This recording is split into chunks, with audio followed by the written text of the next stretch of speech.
Morning, and we are in James 1 and 2. It says, "Count it all joy when you fall into various trials."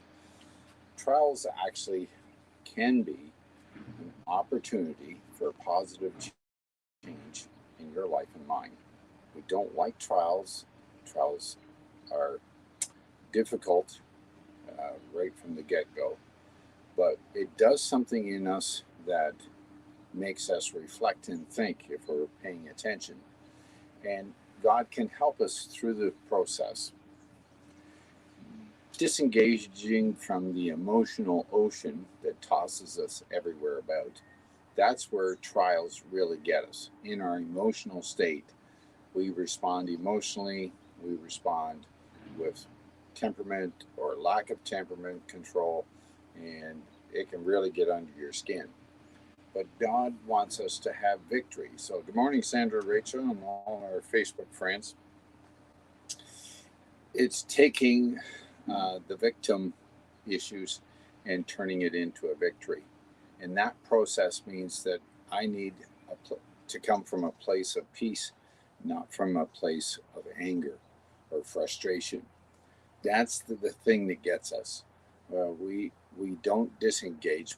We're right in it and we're hard at it, and we have a hard time stepping back and saying, "Whoa, whoa, whoa, whoa, let's slow this thing down." Why? Because we're emotionally involved in the situation. We know what has to be done that's right in our mind, but the other person may not be engaging in that for other reasons. We don't know what those reasons are because we usually don't have that communication. But what happens is the emotional turbulence that's in their life comes into ours. And if we respond in like fashion, it's a disaster. So, what does God want us to do? To try and reflect inside and steel ourselves against this emotional onslaught that other people are having. Sometimes people can be very emotional, and we're very calm and very stable, and other people are upset by that process. This is what God wants us to do. So, yeah, hi Wendy. Happy Wednesday from Manitoba. I hope you're enjoying it out there. Um, watch out for snow. If you want to enter into peace, it's learning how to walk through this emotional ocean and not be disturbed by the storm. And that's exactly what it is. And listen, that's normal human emotion. The disciples, they seen a storm, it was coming at them hard, and Jesus is asleep in the boat. He's resting. He's in peace. He's in peace. Um, and then he stands up and commands the storm to stop. Okay. So he's speaking in authority from a place of peace as opposed to panicking and looking in the emotional response. But when Christ says, look, if you're in a position of strength and in a position of peace, you can speak to the storm in your life and say, stop, peace be still. And so that's the jump start for today in the emotional ocean of the chaos of life and everything that's going on around us this morning is step back, breathe,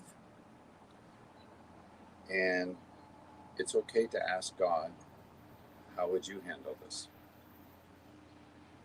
Because sometimes people are venting and we're trying to get them to stop venting, but the lid is off and it's not going to stop until it's done. So if you want victory, it's a process, and we have to keep trying at this on how we move from a position of authority and peace to start the day and walk through the day and see how this goes for the rest of the day. So let's walk with peace towards one another and share the love of God and find that God can help us make good, peaceful decisions day by day. And remember, God wants you to walk in victory.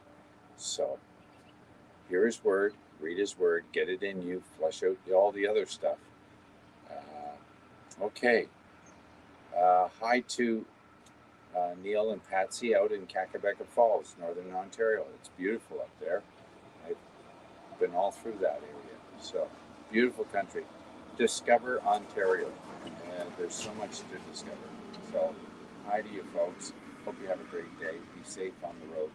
And so, folks, don't get caught up in the emotions, but step back, breathe, and okay, now what happens? All right. Speak to the storm, calm the storm, give the storm not the authority, but give yourself the authority that Christ has given you, and stand and see the salvation of God in your life. God bless you, folks, and thanks for tuning in.